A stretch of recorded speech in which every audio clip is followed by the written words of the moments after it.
جبریل آ گئے، یا رسول اللہ باہر ملک الموت دروازے پر کھڑا ہے، اندر آنے کی اجازت چاہتے۔ تو آپ نے فرمایا آ جائے، میں نے کب روکا؟ تو ملک الموت اندر آیا، ایک فرشتہ اور بھی تھا، کہا السلام علیکہ یا رسول اللہ، یا رسول اللہ میں آپ کو سلام پیش کرتا ہوں، میں نے کبھی کسی کو سلام نہیں کیا۔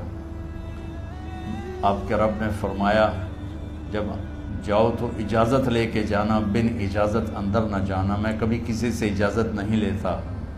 اللہ تعالیٰ نے فرمایا آنا چاہیں تو لے آنا، رہنا چاہیں تو چھوڑ کے آ جانا، یہ اختیار اللہ نے کبھی کسی کو نہیں دیا، آپ پہلی اور آخری ہستی۔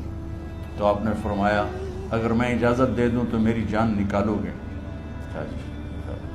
تو اللہ کے امر کا پابند۔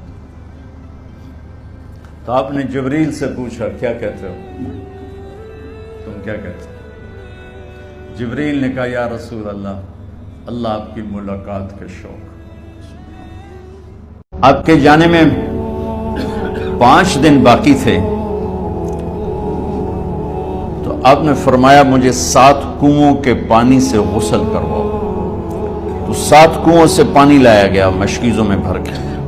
تو حضرت عائشہ کے گھر میں کوئی ایسا ٹب نہیں تھا جس میں بیٹھ کے وہ آپ نہا سکتے، تو حضرت حفصہ کے گھر سے ٹب منگوایا گیا، آپ اس میں بیٹھے، تہمت باندھا ہوا تھا، کرتا اتارا، اور آپ پر 7 کنووں کا پانی ڈالا گیا، تھوڑا تھوڑا تھوڑا تھوڑا تھوڑا تھوڑا، تو اس سے بخار کی شدت کم ہوئی، اور آپ سر درد کی وجہ سے آپ نے ایسے پٹی باندھی سرخ رنگ کی، اور اس کے بعد حضرت علی اور فضل بن عباس کے کندھوں کا آسرا لے کر آپ مسجد میں تشریف لائے، اور آپ ممبر پر بیٹھے، اور آپ نے فرمایا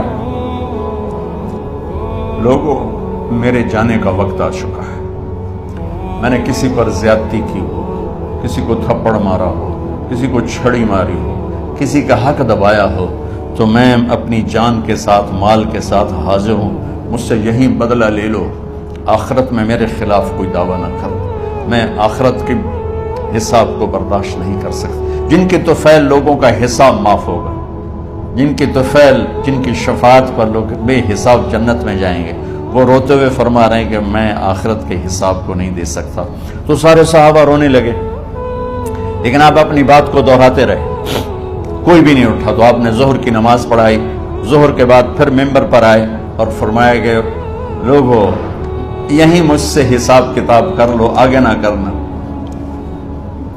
بتاؤ میں نے کسی کا کوئی حق دینا۔ ایک صحابی کھڑے ہو، یا رسول اللہ آپ نے میرے 3 روپے دینے ہیں، 3 درہم۔ تو آپ نے فرمایا دینے ہوں گے ضرور، پر مجھے یاد نہیں، بتاؤ کہ کس طرح دینے ہیں؟ کہ یا رسول اللہ آپ کے پاس سائل آیا تھا، آپ سے مانگا، آپ کے پاس تھے نہیں، تو آپ نے مجھ سے کہا تیرے پاس کچھ ہیں؟ تو میرے پاس 3 درہم تھے، تو آپ نے فرمایا تو دے دے، میں بعد میں ادا کر دوں گا۔ تو ہاں یاد آ گیا۔ تو میرے گھر کے میرے نبی کے گھر میں تو تیل نہیں تھا، ایک چھٹانگ جس سے چراغ جلتا، پیسہ کہاں سے آتا؟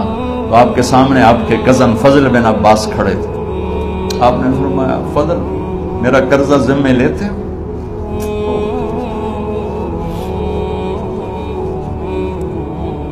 جن کے لیے کائنات سجائی گئی، جنت کی چابیاں جن کو پکڑائی گئی، جاتے ہوئے 3 روپے دینے کی ہمت نہیں تھی، کہ فضل میرا قرضہ ذمہ لیتے ہو؟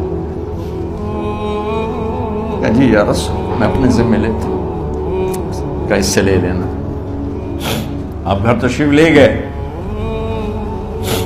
نماز کے لیے آتے تھے، پڑھاتے تھے۔ جمعرات کو عشاء کی نماز پڑھانے کے لیے اٹھ نہیں سکے، گر گئے،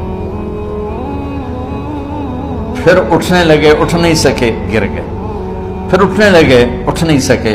تو آپ نے فرمایا ابو بکر سے کہو نماز پڑھائے، عشاء کی نماز۔ ابو بکر ذرا پیچھے کھڑے تھے، عمر آگے کھڑے تھے، تو لوگوں نے کہا نماز ہی پڑھاؤنی، کوئی پڑھا دے، تو انہیں حضرت عمر کو آگے کیا، انہوں نے کہا اللہ اکبر۔ جب حضرت عمر کی تکبیر سنی تو آپ نے اندر سے زور سے فرمایا عمر کو پیچھے کرو، ابو بکر کو آگے کرو، میرے رب کا فرمان ہے میرے مصلی پر ابو بکر کے سوا اور کوئی کھڑا نہیں ہو سکتا۔ جمعرات کی عشاء، جمعہ ہفتہ اتوار کی 15 نمازیں، اور پیر کی فجر کی 16 اور جمعرات والی 17 نمازیں ابو بکر نے پڑھائیں میرے نبی کی موجودگی میں۔ ہفتے کے دن ظہر یا عصر میں آپ علی و فضل بن عباس کے کندھوں پر ہاتھ رکھ کے مسجد میں داخل ہوئے اور ابو بکر نماز پڑھا رہے تھے۔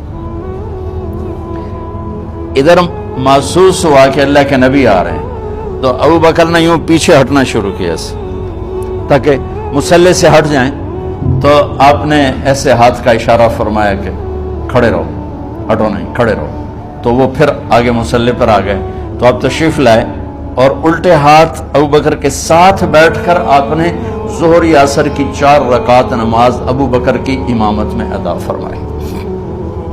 یہ آپ کی آخری نماز تھی مسجد کے اندر امت کے ساتھ، اور تشریف لے